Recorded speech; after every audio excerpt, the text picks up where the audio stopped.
Hello, everybody. This is the final lecture for fall 2021 Philosophy 60. We will be engaging the work of Immanuel Kant, the 1784 journalistic piece titled "What is Enlightenment?" Going through that somewhat summarily and also maybe problematize some of the issues that are engaged there.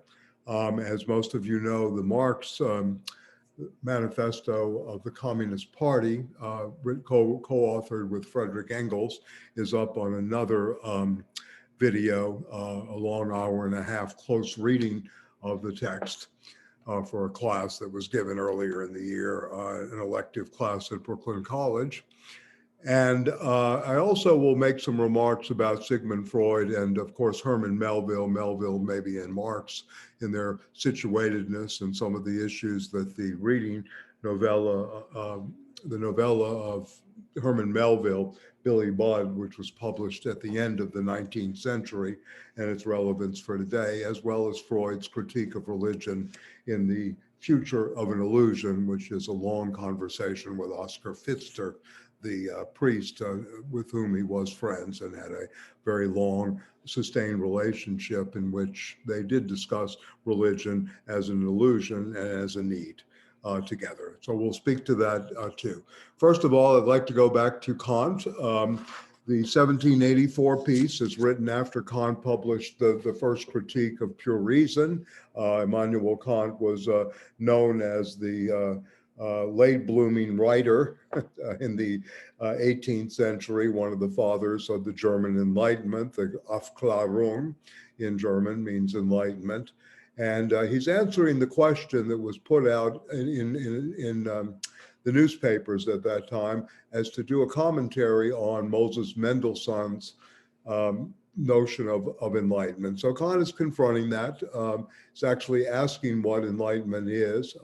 Again, Kant's career is built on three major critiques: the critique of pure reason, known as the first critique; the second critique, which is the critique of practical reason, which is built on theorems and practicum; and the third critique is the critique of judgment, which is really an early handbook for modern aesthetics. Very, very interesting, the distinctions he draws between judgment and taste, the sublime, the beautiful, and the ugly. He reframes many categories in the history of aesthetics. Anyway, those are the three major works of Kant, as well as many other pieces on cosmopolitanism.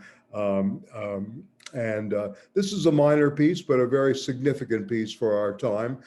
We have framed the questions in class around, do we live in an enlightened age, an age of enlightenment, or a pre-enlightened age? And it seems like most of the consensus was between the two, pre-enlightened age, that we haven't even achieved or reached enlightenment now based on our current educational system.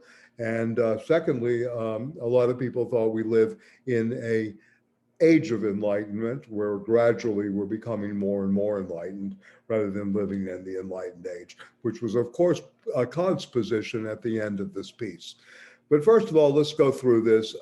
Enlightenment is first defined by Kant as the emergence from one's self-incurred immaturity.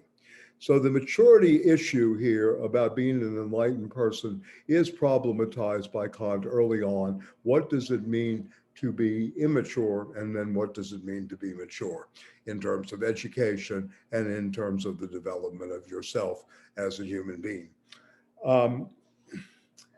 Kant speaks about the self-incurred, that it's somewhat self-inflicted, because what is lacking is courage and commitment and the ability to really take risks, to be bold in one's approaches to life and in learning, and to really take those risks, because it's all too easy to submit, become subservient to a class of guardians, as he frames it, because they can easily tell us what to do. And he goes through examples. The tax man says, don't argue, just pay. The priest says, believe at all costs, don't ask questions. right? The military man says, the sergeant says, drill, do your boot camp and prepare yourself for war, and no questions asked. So he goes through this kind of command culture of the expert, and really in some ways I think anticipates our current culture, where we're always looking for the experts to tell us what to do, instead of being mature to have the resolve and the courage to use our own understanding, which is hard work because it requires reading, thinking, reflecting, and practice in the world. So he is going through this in many ways, and throughout the text, showing it operative. To me, the most important aspect of this is, what is freedom? For Kant, freedom is not just that you're free or it's free will. It's actually being free to exercise one's writerly ability, to be able to publicly debate, publicly argue. And I emphasize public because he distinguishes between the public and the private reason, that we obey privately many times. We obey publicly so many times, but privately we feel different. And this unity is not being created in our world. And he is very much for the creation of a public sphere, a place of open debate and open inquiry. So please keep that in mind as you read these very dense yet short 5 pages, right? This is very, very important to keep in mind. And also how then limits are established for religion and for thinking, because Kant is a thinker of the limits. He's a thinker of finitude and how we establish boundaries. So for him, the boundary is really the space of the freedom to argue, the freedom to be published in the public space. Something we really lost. I mean, we have all this internet communication, we have all this overload from Instagram, Twitter, TikTok, et cetera, et cetera. However, we're not really publicly gathering and watching each other's gestures, our facial expressions, our ability to speak, our ability to orate. All of these things have been really taken away in this last 25 years. And taken away meaning that they've been stolen for us in the name of what is called, in the propaganda sense, a greater form of communication, or a democratization of communication. And I think nothing is further from the truth. So if one was to rewrite this essay, one would try to frame it in the era of technological instantaneity, right? That instantaneous communication is really on the thing, impulsive communication, rather than thoughtful and reflective or mature communication. So he goes through many levels of this. I'm going to leave it at that. I think this is a very prescient essay for our time. It gives us at least some working parameters to talk about what is it to be mature. How does maturity fit in with being educated and ultimately being enlightened? And of course, the questions, do we live in a pre-enlightened era, or in what some people are now calling the techno-feudalistic moment? Or do we live in an age of enlightenment where this gradualism, which Kant really was for, gradualism, is occurring? And he always emphasized that the revolution, if there was going to be a revolution, not only socio-economic and political revolution, should include a revolution in thought, in thinking. Very, very important to keep in mind. What does one do after the revolution? How does one confront the remnants of the ideology of the previous system, etc.? So this is also a very crucial aspect of his thinking. And then, of course, are we in, quote, an enlightened age? No, not yet. Will we be? Well, we hope so, but that will take a lot of hard work, courage, and to go back to his motto, sapere aude, always dare to be bold. Dare to be bold, dare to take risks, not unnecessary risks, but risks. Don't be secure. Don't be enticed by a security principle that puts you to sleep, makes you complacent, right? In a sense, begin to think greater than one's individualistic interests into a more social whole, into the greater good, if you will. So these are all aspects of Kant's thinking that we should engage and presuppose as we go forward. A lot of elements here to work through and work with as we proceed into the future, right? Or as we hopefully have minimal progress, or at least begin to move in that direction towards something progressively in terms of our multiple issues, from healthcare to historical levels of debt, a debtor class, new forms of surveillance, a completely broken system in terms of delivering real meaning to people, right? And outlets for them. So we'll speak more about this, of course, in class, and I hope in your papers you will too. Okay, moving on to Herman Melville, Billy Budd. The text was written on and off for a long period of time. It did not come out until late in Melville's career. It was not published in terms of its moment until I think 1896, 1891. I said it was unfinished and then published. 1891, Melville died, and this is really Melville's excursion. Is the background is the Napoleonic Wars, and in which the old order of the empire are really under threat from revolutionary energies. So in a way, the Belle of Potent, the first ship that we see, is in the guise of mutiny or its possibility. Billy is a very impressionable young man, but a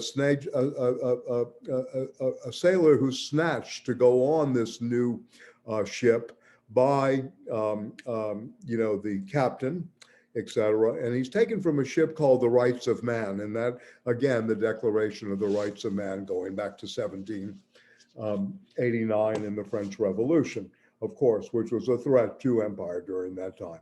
So anyway, the mutinies that were happening multiple times out there, and this was based on actual historical mutinies. Melville was always good at taking documentation and then fictionalizing it into very readable stories. And I think in this case, one of the great documents of the early novella form, the short novel form.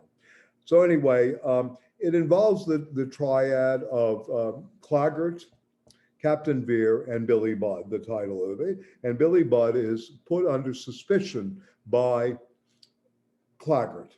For what purposes? What we can talk about is it is a desire for the young man, sexual desire, that is so beneath him in statement, his popularity with the other sailors, what is really going on, jealousy, envy, sexual desire, why is this being positioned this way, and what ultimately does Billy Budd react to in Claggart in killing him, and then of course the charges of mutiny that Billy Budd is to be put to death by Captain Vere.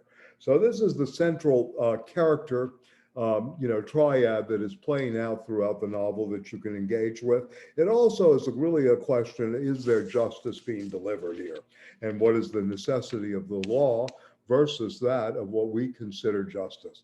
These are the philosophical questions that Billy Budd arises.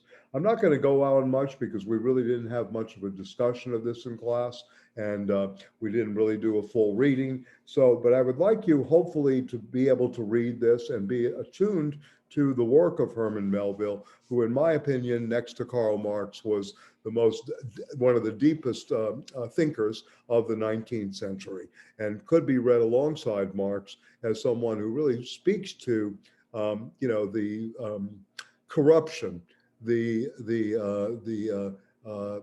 extremes of human nature in context, the questioning of morality, throwing into question what the laws are made of. Is law an ideology? What kind of ideology is it?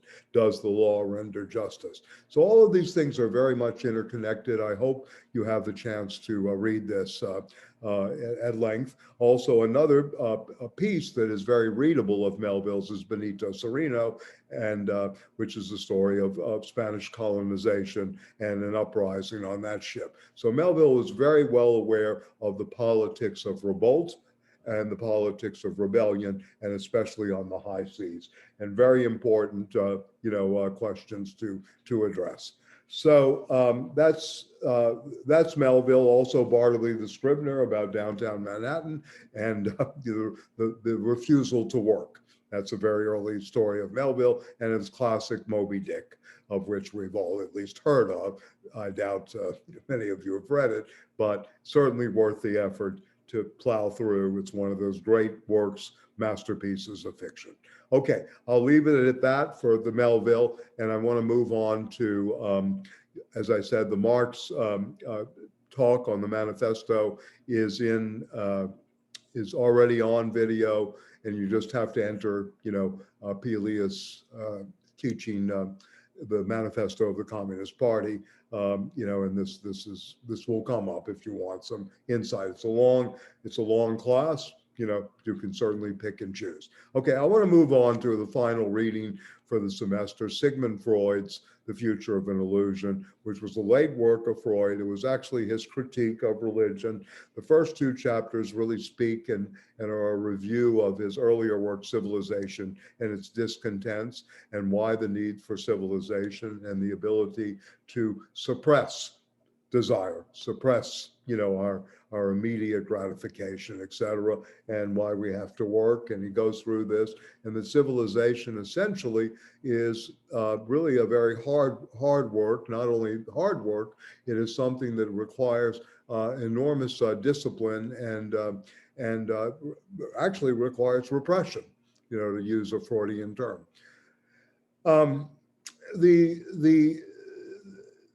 The review of a religion is really speaking to neurotic need.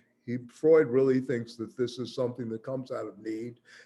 We spoke earlier of Kant, or in the Enlightenment, knowledge and reason, and the ability to reason is slowly replacing God, scientific knowledge in particular, and that drive is slowly replacing the notion for religious need.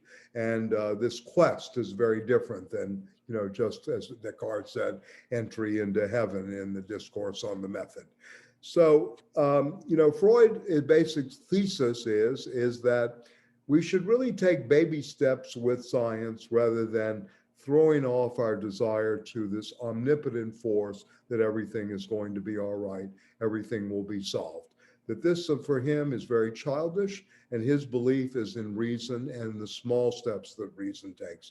May make mistakes, but it is progress over a regression to something that he considers both fantasy and infantile projection. For Freud, in childhood, we project supernatural powers onto the father figure in the household.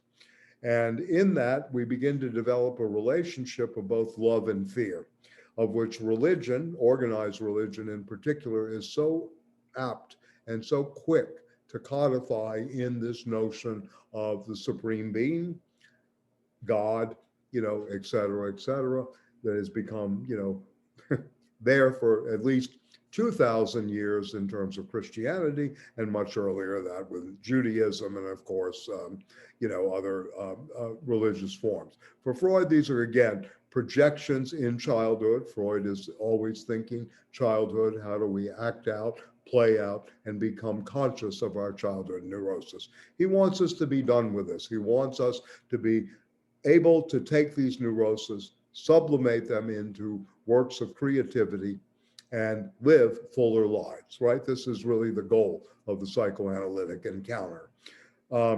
Let's hope that we have more of that and that we're able to feel freer from the neurosis and to move on. So anyway, I'm going to leave it at that. Some people, the religious argument against Freud has always been the illusion of a future, that this is already somewhat predetermined by the supernatural and you must do good works or have something going on that way. So, that you're, going to have that great success in life. If you're, doing good and good works, you will be rewarded, right, in a sense. So this is something that, has gone on very, very long time. And since time immemorial, again, for Freud, this is escapism. It's an escape from our freedom to be able to work through our neuroses, to work through our conflicts, to understand better, etc. And really, Freud is a child of the Enlightenment, returning to Kant, in which he certainly will engage, Enlightenment thinking, right? The maturity is the ability to understand one's neurosis, one's projections, where one got these ideas from, examine them, and then understand if they're real or imaginary. So, and in other words, to sum up the course in some ways with one or two sentences here, I mean, part of the idea here through Freud, through Marx, through Kant and Enlightenment, especially the modern thinkers that we read, and certainly beginning with Gramsci and Althusser, is to try to recapture, take back our freedom, which requires enormous responsibility, working through of so many levels, right? And it's really hard work. It's not a given. It's something that is really earned. So I want to leave it at that. And I thank everybody for listening this semester, for participating in classroom discussions. I hope the readings will be carried on, as I've emphasized time and time again. The readings here should be reread constantly, to be reread actively. This will stimulate and hopefully develop you as a human being, right? It will help you cultivate the ability to critically think, to be able to separate out the wheat from the chaff, to separate out what is not necessary into what is necessary, what are sufficient, and then necessary conditions to go on, for you to begin to have that ability to really engage in a full and a fulfilling life, and that freedom is very much a part of that. So I hope it's been, productive. I hope you continue to read and reread. And this is a lost art, but one we're trying to recapture and re-engage at many levels. Okay, so thank you so much, and everybody have a happy holiday season, and all power to the imagination and to the reading that stimulates that imagination. Thank you again. Bye-bye.